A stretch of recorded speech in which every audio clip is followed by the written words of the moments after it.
Welcome, Chang-Rae Lee. I'm very excited that you're able to share your insights about My Year Abroad, which is a fantastic read. I loved it. And your writing journey with the Korean American community. My first question has to do with this idea. You dedicated this book to the teachers in your life, obviously. And I felt like this was a theme you actually have explored a lot in a lot of your books, how we learn from each other and who teaches us what and how we make sense of our life and our circumstance.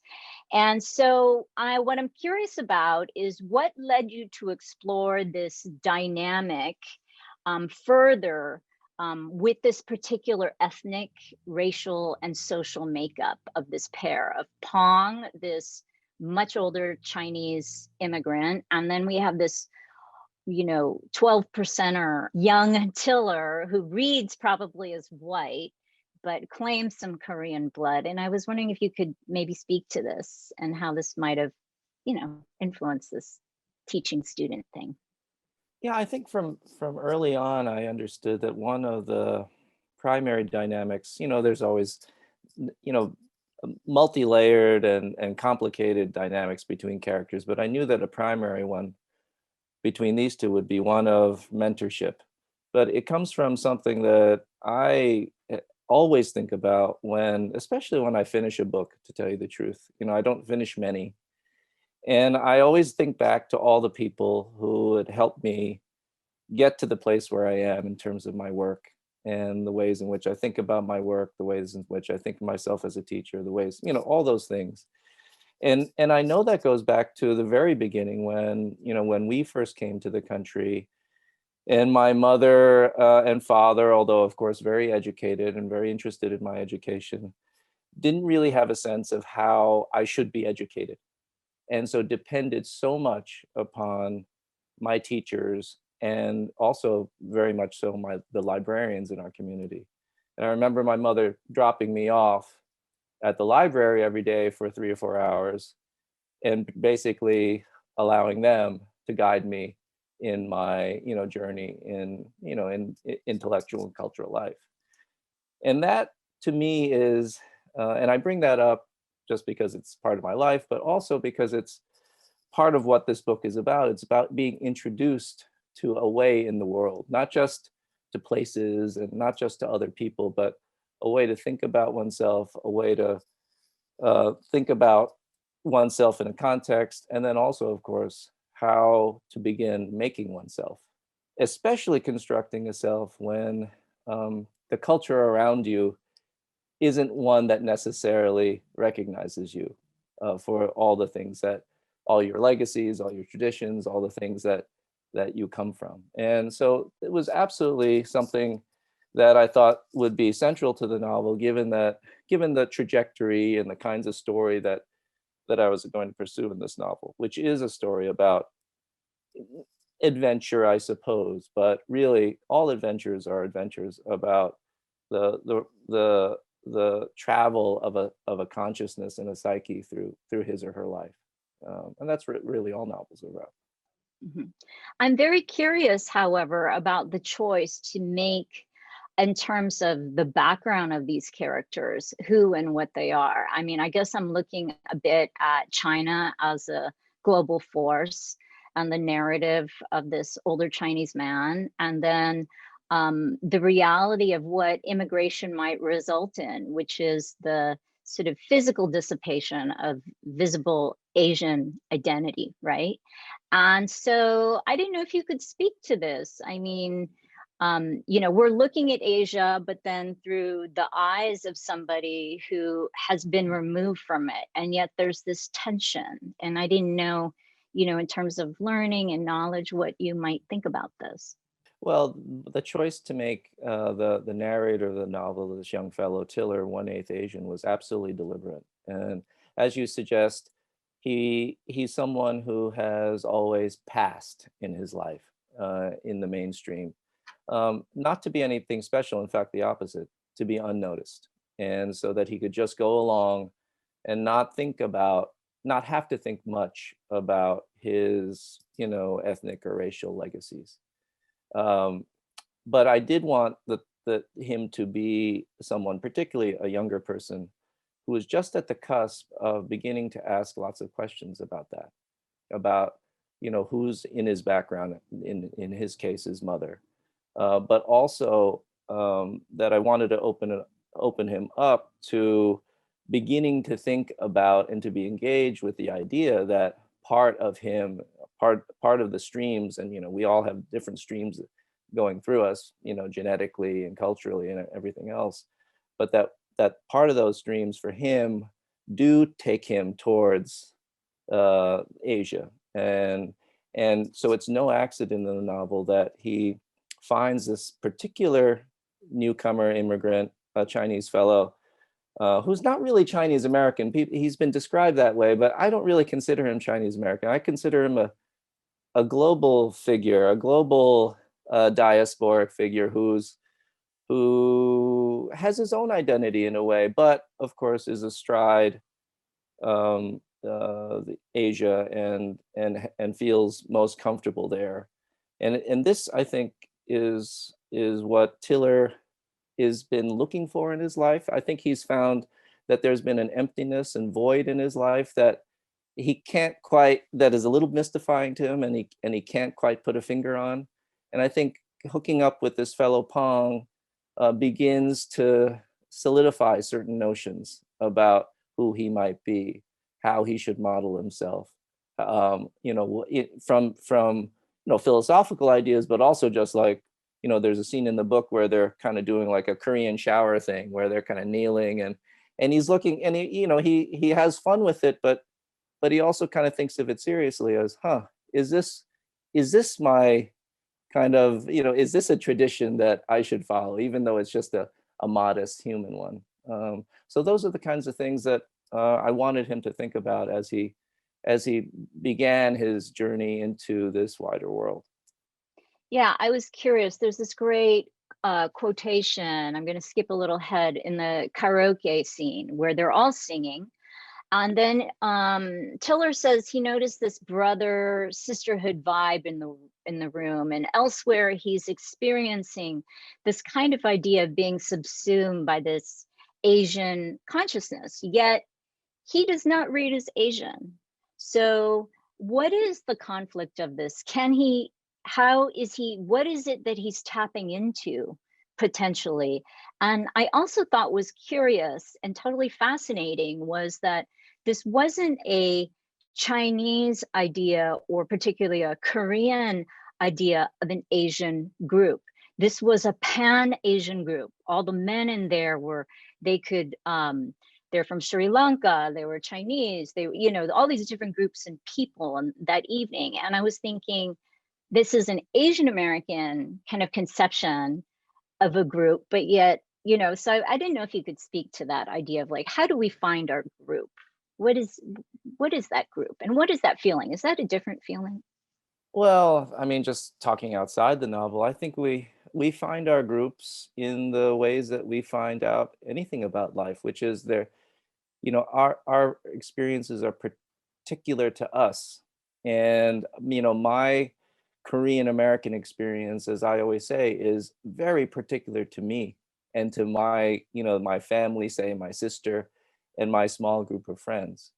And my Korean American experience, for example, was vastly, profoundly different from those of my cousins who lived, as the crow flies, maybe 15 miles away, but in an ethnic enclave, surrounded by other Asian people, with a different sense of different primacy of certain languages, different kinds of cultures at school. Whereas I grew up in a place that was an Italian American and Irish American Catholic neighborhood, where we were one of 3 families who were non-white. So now we started out at the same place, but the context is so powerful, and that's what I always want for people, particularly my students, when they ask me, I said, you can ask me about my experience, but interrogate and investigate your own in all the in all their micro ways, and that's where you'll find the ways in which you've been formed, and that you've been, and that you're forming things back, right? It's not just this passive experience. Um, we respond to it, and so in the book, because Tiller is, 1/8 Asian and curious about that, I didn't want him to focus on one particular nationality, one particular line. I like the idea that he just appear, and this probably comes directly from my moving out to the West Coast 5 years ago, I think. Again, I grew up in a fairly mainstream white community, and a larger culture that was intellectually so and culturally so. But moving out to San Francisco and spending as much time as I could in Hawaii, I feel like I'm in just much more of an Asian inflected realm, and a realm that is not perfect by any means, but that does have different kinds of different kinds of engagements, different kinds of pressures, different kinds of welcoming, all those things. And certainly for me, something that felt like a different kind of comfort level than what I'd grown up with for 50 years of my life. So in some ways, this reflects what happens in the book. Is it's a coming of age book and also kind of a midlife crisis book, and I guess it's a book that aligns with who I am at this moment as well, which is maybe I'm growing into something new too, out here, that I didn't have before, which I like. So I wanted to ask, I feel that especially from your last dystopian novel and this one, there's a definite shift. I'm thinking this, as you said, this might have to do with your move to the West Coast, but there's a definite different feeling. I feel like I'm witnessing a pivot of your lens to Asia, and to this kind of global question of how we intersect. And so I'm curious about your research trips, your process, karaoke here in Shenzhen, or foot massage, the electronics in the mall. Like, this is somebody who has taken these kinds of, from the way you write, I know that you took those journeys. And I'm curious, did you start out writing and then you journeyed, or did you journey and then get inspired? Because your lens has definitely shifted. And so. Well, On Such a Full Sea grew out of, this is my previous novel that has an Asian element to it for sure. And in fact, I would say, people ask me, I think it's my most Asian American novel. Uh, it's about an Asian American community, and in some ways, that community is kind of Hawaii, in my view. But it's my second novel that's focused on China in a way. I was originally going to do a novel about Chinese factory workers. I ended up writing this dystopian novel that included some production factory workers in a speculative, context. But I guess I wasn't finished with it, and I came upon, and I had a friend back in Princeton who is the model for the Chinese businessman Pong Lu, and not I really enjoyed him and enjoyed hearing his stories, and wonderful fellow, but again, I was wrapped by the way in which he saw himself, I guess, in the world, which is not as not anything like what my growing up, how we kind of felt as immigrants. Again, we're not in an immigrant enclave. We did feel as if we were alienated a little bit, not because people were mean to us, just because we didn't know the language very well. We didn't know the customs very well. We didn't have a safety net financially. And so we're a little bit, frankly, cowed, very careful, very, uh, wary of outsiders, wary of doing the wrong thing. But this fellow who Pong Lu is based on, absolutely different sense of himself in the world, sense of possibility, and that sense of possibility and ambition was something that I felt like, boy, maybe I'd lost that sense of ambition and possibility, being settled and comfortable in my life, uh, and seeing that as and of course we've been hearing so much about the Asian tigers and the rise of Asian power, particularly, you know, led by China, of course, which of course is inexorable and inevitable, and we all see where it's going, right? This will be a Chinese world, and also an Asian world too. We're not even talking about India yet, so right. Um, so it's I think a recognition on my part of what I've been feeling, which is you know, that this is the probably the last American century, and that we as Americans, and I consider myself American and patriotic in all the ways, but I think we have to recognize how the world is changing, how the positions are changing, and the ways in which maybe American exceptionalism also has to change our ideas about that.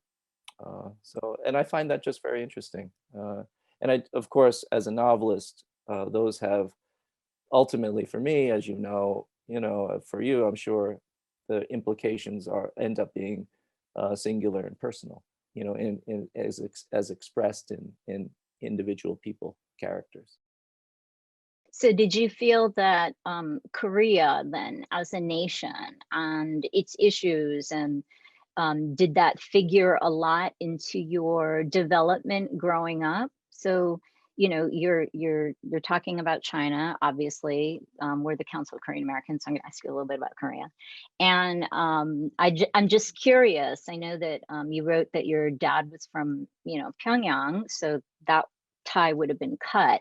But did you grow up visiting Korea? Did you go to language school? Were you a, you know, how Korean were you, in other words? Yeah. And what does that mean actually? Yeah, well, that's a good question. You know, we arrived in America in 1968. Our first trip back to Korea was in 1980. So that quite a few years, and only would have been in the first few years that would it have been because we didn't have enough money. My father is a physician, a psychiatrist. He was so at some point, you know, he was able to make a decent living, and but I think you know, maybe because my father was from the north, and partly that's why I think he and some of his classmates from medical school in Korea decided to make a new life here. I think I think they felt that maybe there was a glass ceiling for people from the north, as I think a lot of people in Korea feel from different quarters of the country. Um, and and so we grew up feeling, and without really any relatives. You know, we would have relatives visit every once in a while, but we were essentially alone for much of our lives until after 1980. Some relatives came over, but we didn't even see them that much then. They lived in different parts of the country, some in Canada. And so I think, you know, sure, my parents went to a Korean church in Queens. You know, it was an hour drive, but they weren't really religious people. They were just interested in communing with other Koreans, you know, and hanging out afterwards for tea and duck, as I did, you know. And so it was a life that inside the house was intensely Korean. But of course, it was the Korea of 1968 that my parents brought over. It never really changed, you know, for better or worse. And because they were also cut off from things are Korean. You know, I think that would be very difficult today, given all the Korean media, technology, Skype, Zoom, everything like that. So I don't know that there were very many phone calls. Um, and so when I saw my grandparents for the first time, uh, although I'd been born in Korea, but I was a child, a baby. It was, you know, it was amazing to think that that was the first time I really saw them. But did I really get to know them? No, I really didn't. So I would say that we had a quite a Korean upbringing and a Korean sense of ourselves, but we felt a little bit marooned, I suppose. And part of that was intentional for whatever reason for my parents. And how did you, coming of age, a lot of young Korean Americans, this is when they, rush headlong into identity formation, joining Asian American groups and trying to figure out who they were, do the homeland tour, do all that. Was that something then you felt propelled to do?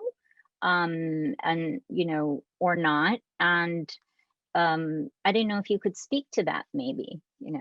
Yeah, well, I was again someone. I went to boarding school, which at that time I went to Exeter, which now I think is 25% Asian, or something, some huge number like that. You went to Andover, I know. It's probably very similar. So, but of course, we went to school at a very different time when there were just a handful of Asians, a handful of Koreans, and so I think although there were friendships, it wasn't for me, at least in my experience.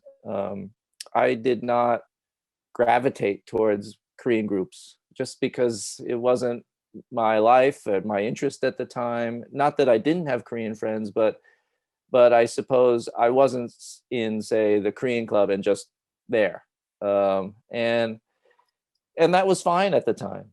It seemed suitable to me. But I think as I got a little older, after particularly in college, and then particularly after college, I started to see more and hang out more with my Korean friends from youth, and new friends that we met. And I think it's kind of a gradual uptick of all that kind of activity, and not just being, but actually, thinking about it and talking about it, and being conscious of it. And I think that's one of the things that, not growing up, say, in an ethnic enclave like Queens or LA Koreatown or something like that, I always was very conscious of it, right? I mean, if you grow up in a community where you totally belong and everyone looks like you don't think about it. It's just life, right? Not that much, but I think about it all the time because it's not, quote unquote, natural for me, in the way that I grew up. And so, and that's probably also what contributed to my interest when I started writing, to think about those issues. Because, identity, of course, is a really complicated thing. Um, it can make you feel good to say, no, this is who I am. These are my legacies. But at some point, right, that's just, a contrivance too, right? Because we choose who we are. Yeah, right. We can't choose our blood, but we choose who we are, and in every aspect of our lives. And so that's what I guess I ended up doing that. And when students talk to me about that, and I teach a class at Stanford called Asian American Autobiography, where students are just writing about their families, their backgrounds, all the things, about their sexuality, about their schooling, about their parents mostly. And I think they come into the class thinking, okay, this is going to help me figure out who I am. But what ends up happening in the class is they end up realizing there's a whole new host of questions that they have to start asking themselves.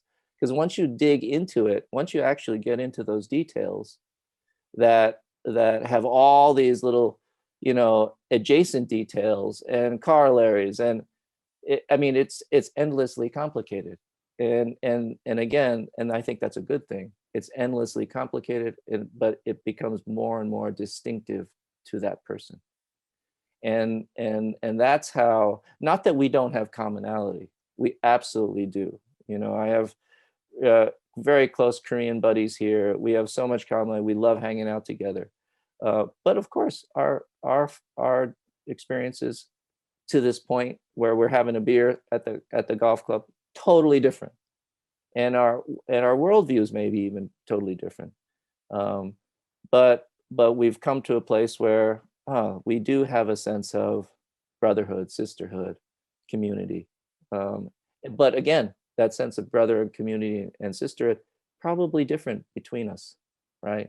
Different things that we're appreciating, focusing on, and that's cool. That's great. This is great. And this is another question that kind of touches on this is your interest in food, which is long abiding.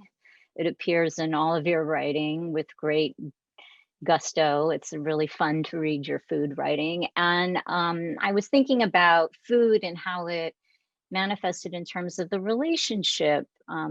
There aren't any good meals between Tiller and Clark, his dad, not any No. memorable good ones. I mean, and I think that's something about Toast, the relation. toast. Yeah.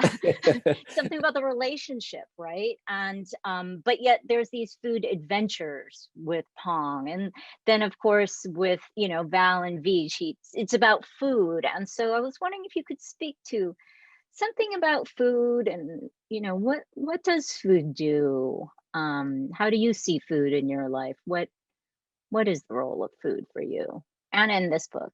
Well, in life and maybe in the book, because I hope the book is life too, has a lot of real life in it. I mean, let's face it, and I don't know if it's because we're all Korean or Asian or something, but we know what food really means, right? Ultimately, it's not about, I mean, it should taste great and we should love it. And we can talk about it endlessly about different ingredients, different methods, but ultimately it's about connection, and it's about memory, and it's about, it's about blood and guts. It's about, because and that's why it doesn't have to be the most fancy food or the most quote unquote tasteful food. My favorite, someone asked me the other day what you know like what was my Madeline moment, or my, and one of the dishes that my mother would make me when I was a little boy would be just like, kind of watery rice, kind of warmed up, not juk, but just kind of rice with hot water on it, basically. And then she would cut up little pieces of ham, like, deli ham or bologna, and put them, and I would put that in a spoon and have that. And boy, doesn't that sound kind of awful? But no kanjang, nothing, no no chengurim, nothing. And but I must say, I always think about that. I don't think I've had it since I was 8 years old, but I always think about it. And so why do I think about it? Because I think about the way that our kitchen was, how, she had things arranged. I can see her preparing that. I can see also more deeply into it some of her happiness and frustrations. I can remember that. I can remember my sister sitting there not wanting the same thing. I can remember that whole apartment and that whole time. And that's not just because I'm a novelist and think about these things. That's what we all do. I maybe am more explicit about thinking about those things and seeing them than maybe other people are, because maybe I'm just more practiced at that. But that's what food really is. Food is, food's an opportunity for a moment of real connection and engagement with the world. Sometimes it's not a fun, it's not a happy one. I can remember certain things that that ping me in a difficult way with the certain meals. And um but that for me is why, and because it's something that we do every day, and some of us do more than 3 times a day, that and I know my daughters too, that's how they arrange and organize not just their day, but in some ways their memories, in some ways our lives. And of course it's no accident that we grew up in a Korean family, and that's where a lot of this stuff happened. And some of that's cultural, as we know. Some Korean families, as ours was not super talkative, but we did talk at the table. you know um, so others families might, do it over, other kinds of families might do it over gin and tonic on the porch. We didn't do that. My parents didn't drink. Um, I do that now with my daughters, but we did that over, in that basement of that church, just having some, kind of stale duck and some, not so great tea. But boy, I can smell that whole place. and I can see all the people. So it really is the stuff of life for me. I'm also interested, you're exploring here through the drink, the special drink. I don't want to be a spoilers for everybody, but there's a trade and a business that's going on, and there's a sort of an elixir, a health drink, and there's a exploration here of the wellness industry. And I always thought that actually the contemporary wellness industry is like a mild, watered down Asia import. You know, it's everything that we associate with wellness, from green tea to like yoga, stretching to, be thankful, and you're not, it's not the monotheistic idea. These are all Asian philosophies, exercises, practices, products. And I was just wondering a bit about some of the paradoxes or the myths that you were trying to get to with drum and the yogis. And yeah, I mean, it was pretty funny. I mean, this book is really, really funny. This is the funniest book that you've written.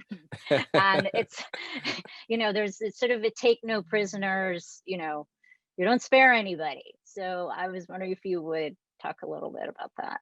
Yeah, I do yoga, not in a serious way, but just to stretch out my bad back, and like everybody else, I want to be well. But of course, I do poke fun at the idea of wellness, and a character in the book says, all you Americans, you're always worried about wellness, but there are bigger problems you're thinking about here. It's not just your blood pressure, right? It's everything else. And so that's something that, of course, and I wanted to poke fun at, the long-standing cultural appropriation that's gone on with, the exotification of the East and its ancient wisdom, quote unquote, and have fun with that, but also say something about the kind of, unfortunately, chronic condition of illness in our world, and the way in which our civilization is always ill. From the world to climate to our politics to our gender dynamics to everything, that there's something off, that we're constantly trying to put a new band-aid on, and trying to look for that magic thing, that elixir, that immortality drug, which is what discussed in the book a little bit. But of course, that's just a mask and a veil for what the real problem is, which is something much more systemic. So it, in some ways, is a critique of our westernized civilization, our westernized world, frankly, and I think we all see, we all know all those things. I don't have to go through them, but of course, just wanted to have some fun with it in the book. You talked a little bit about your journey. You went to Exeter, and then there was a bit about I read an essay about your mother's a little bit anxiety about you going off, you're moving farther away, and you became something maybe that she wouldn't have been able to conceive of, right? You went on to Yale, and then apparently you were for a year on Wall Street. I also read you worked at the Capitol, so I was going to ask about that, what office you worked for at the Capitol. That's what somebody said. And you said you did a bunch of part-time jobs while you were writing your novel. And I thought a lot about Tillers, because I thought, I bet he was a dishwasher at one point. I mean, just your description of Tiller. And I think that there's a lot of focus now on young people doing the right internship, doing the right thing, a lot of pre-professionalization at a young age, a lot of fears and anxieties that parents have that could maybe, they're well-founded fears, but inhibit a kind of exploration. So I just wanted to have you talk a little bit about your, somewhat, what are all the things that you did before you became Chang-Rae Lee, the novelist we know? Well, I was a dishwasher. It was a summer job, classic high school summer job, and it was the most disgusting job I ever had. But I did, and if people read the book, they'll see that I had some fun with it too. But I thought that job was actually pretty valuable to me. Because you meet all sorts of people from every walk of life. You and basically, especially for someone whose work now depends on understanding things about people and observing as many people as possible, which frankly I think probably a lot of industries would lead to some expertise in a lot of industries. um, it was a job that as I said, I think in the book, you're shat upon every day, but at the end you survive, and at the end you learn something about yourself, and you learn something about just sticking your head in there and just keep pushing.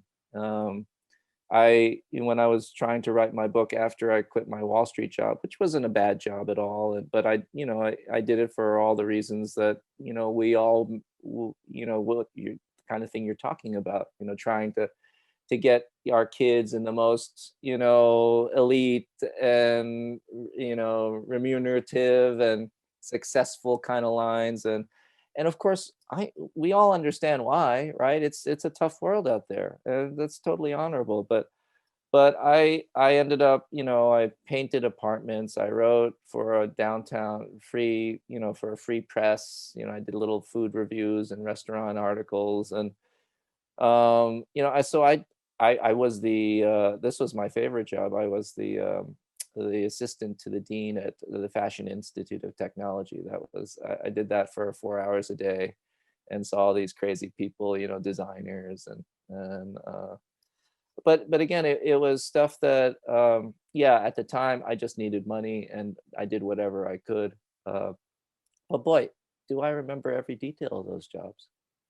um, and I like what you say about the pre-professionalization of everything, the importance of just the right internship.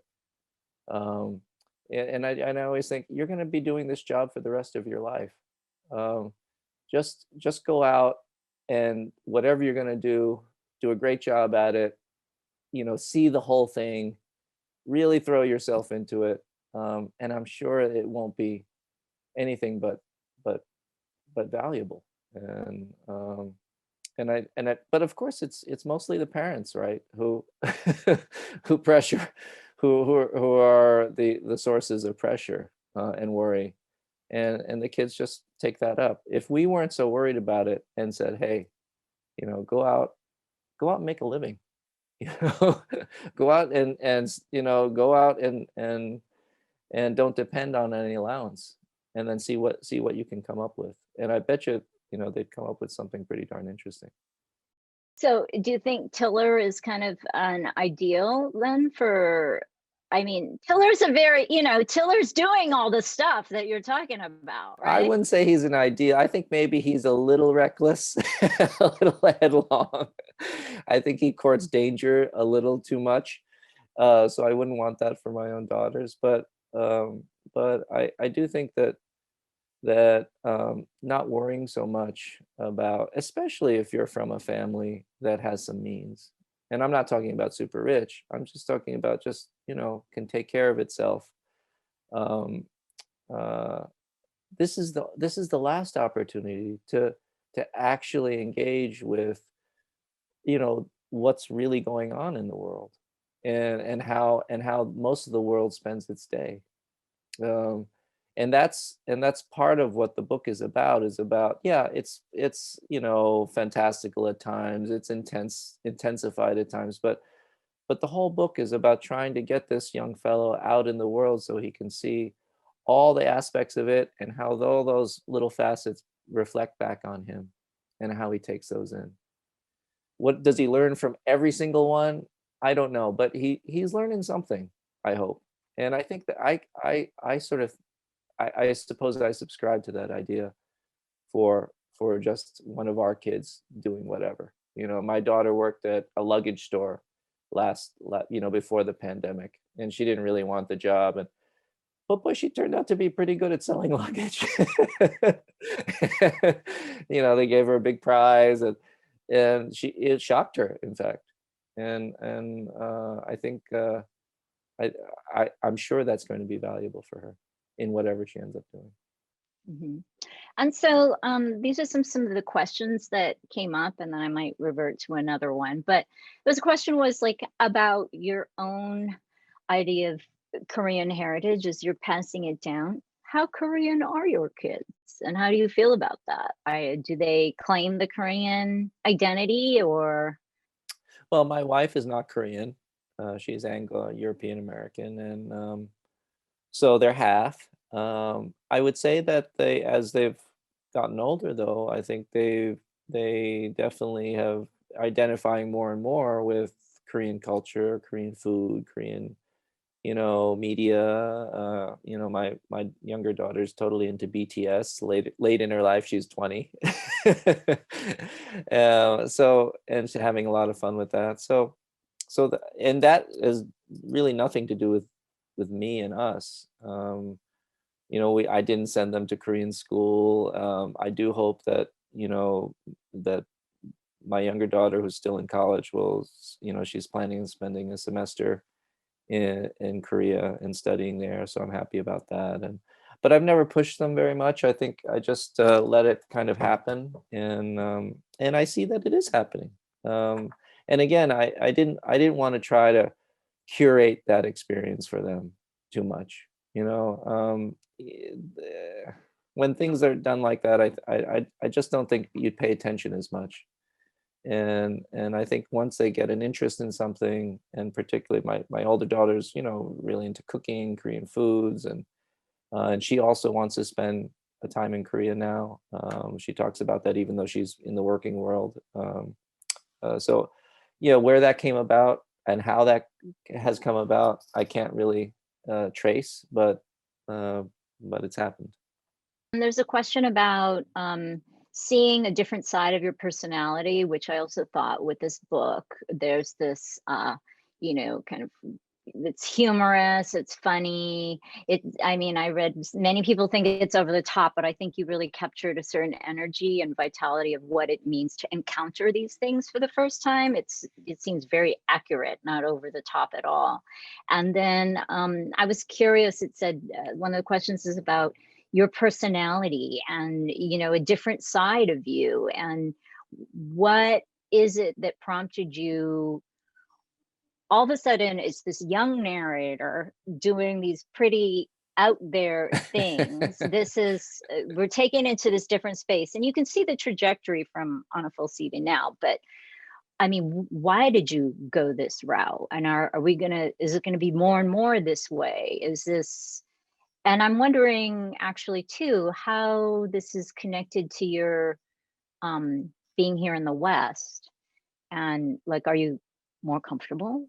Yeah, I think it my previous novels have, dealt with some pretty heavy things, historical, Korean War, sexual slavery, with the Chungjinde, really like serious, you know, pretty intense reckonings of identity.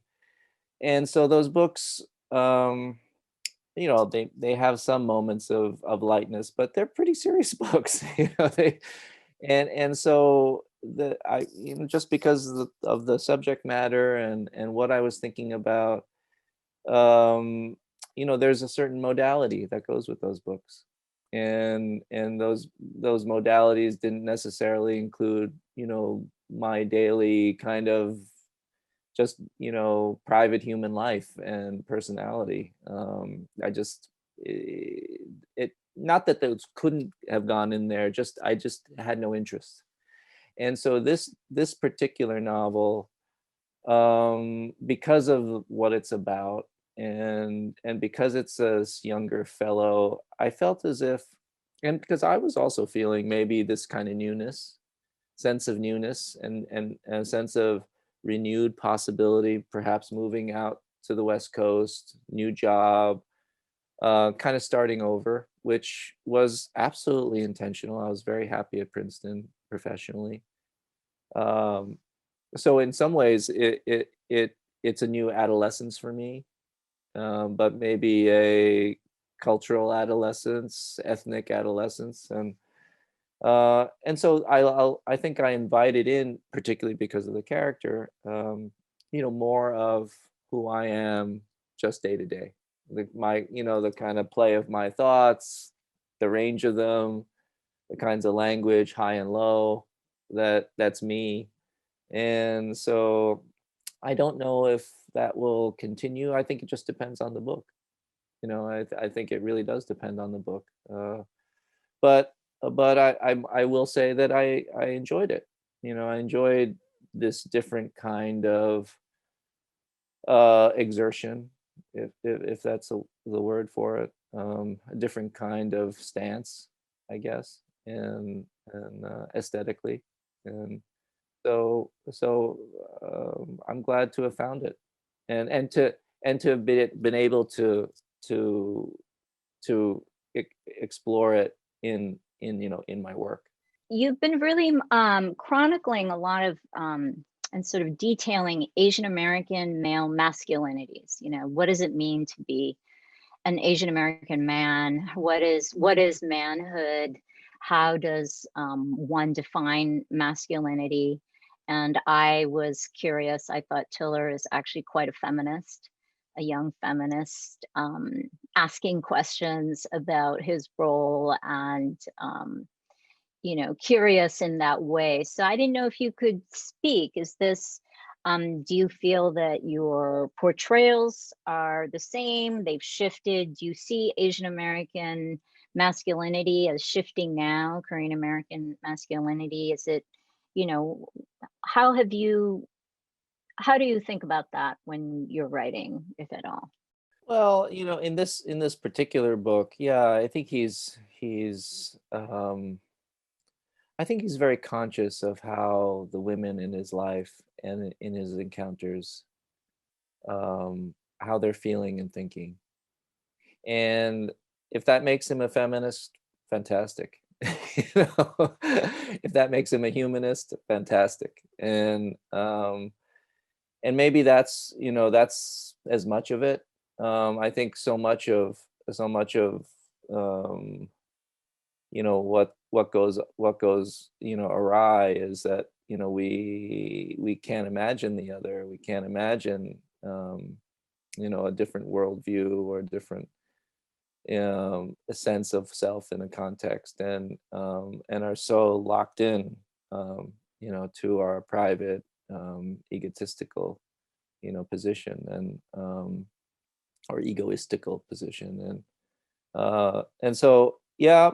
I don't know if that's anything. I don't have a big agenda or thing about male particularly Asian male masculinity, but I must say that I'm so happy to see so many more, particularly in the mass media and in Hollywood and TV, more portrayals of Asian males and Asian females that are different, nuanced, interesting, that they allow people to be people rather than types, and so and I think that's so important for all of us, especially the younger people who are as younger people do, and maybe even older people. We have this negotiation all the time. We're modeling ourselves. We're like, is that who I am? Is this who I am? Is that how I should be?